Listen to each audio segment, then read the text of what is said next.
Your ass up because it's time to go beast mode.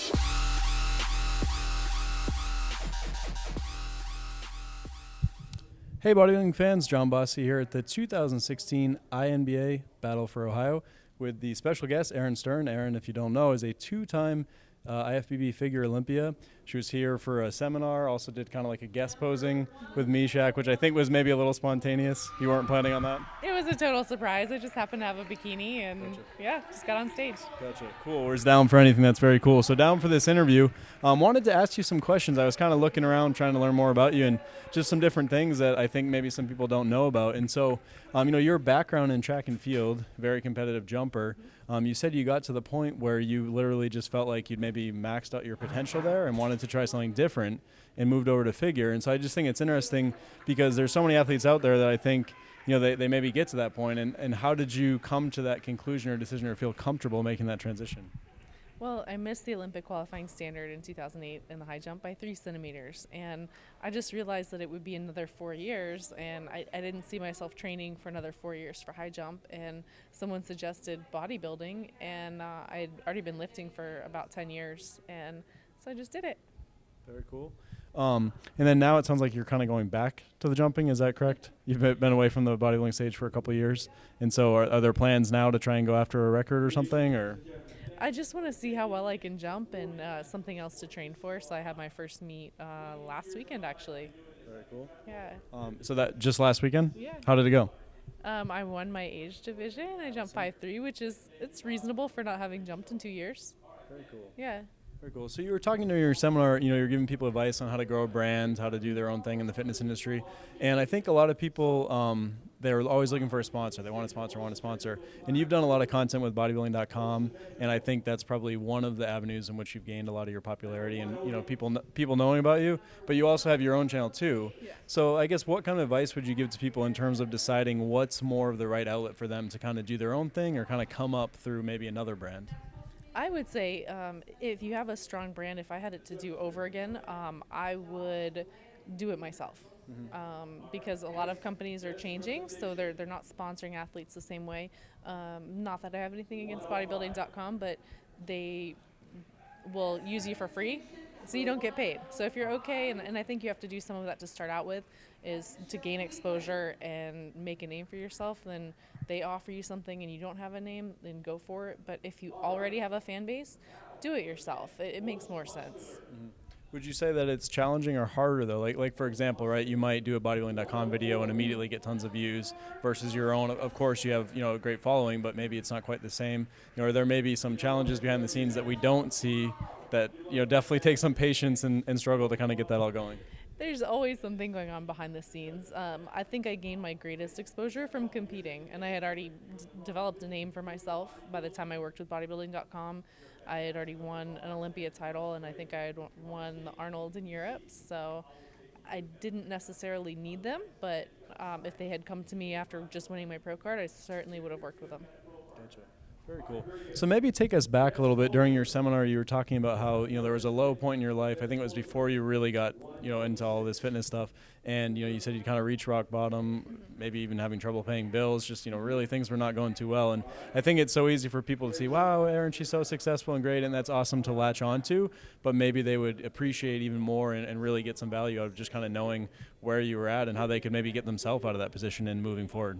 Sure. And I think as competitors, people see the polished, finished product, and they don't realize that we're all human and that we all go through struggles. And I did mention in my seminar, I hit rock bottom in 2008, 2009, and going into 2010. So it was kind of an ongoing thing. And in my career, my personal life, pretty much everything. And I mentioned I had a restraining order, 2 restraining orders against exes, and I had a real estate company. The market just kind of tanked, and I struggled with eating disorders. Everything in my life just really, really sucked. Mm-hmm. And it kind of took that and it took a little while of being at the bottom and realizing that I just didn't want to be at the bottom anymore, that I turned to the gym, and the gym and my family were the only 2 things I had in my life. And I'm really thankful for my family, but the gym was the place I could go to every single day. And the intangible challenges that I faced, I was able to at least conquer the tangible challenge of the weights. And it was my sanctuary, and I felt safe there. And I believe that it really got me through and ended up ultimately getting me out of the bad situation that I was in. So, Gotcha. yeah, so I think it's important as athletes to share your struggle, to share your story and your triumph, and to know that everybody goes through it. Not everybody gets the other side, and if you have, then people will follow you and they will make that connection with you. Gotcha. Part of what you're saying makes you kind of unique in a brand story and things like that. So what about, take us back to that day, right? It's rock bottom, things are bad, money's tight, relationships are taxed, you're kind of trying to figure out things and stuff like that. What is like that next step for that person in that situation? I mean, of course, I think some degree is just make a decision, but like you're sitting in that position, you feel so just overwhelmed and you don't know what to do, what do next, what's the first step and then the next step and the next step? Well, I think when you're at rock bottom, it feels hopeless. And so I know for me, it was dreaming that big dream of being the best in the world at something and then taking action, taking responsibility and taking ownership of your life. And I knew for me, I was always complaining and I was always the victim.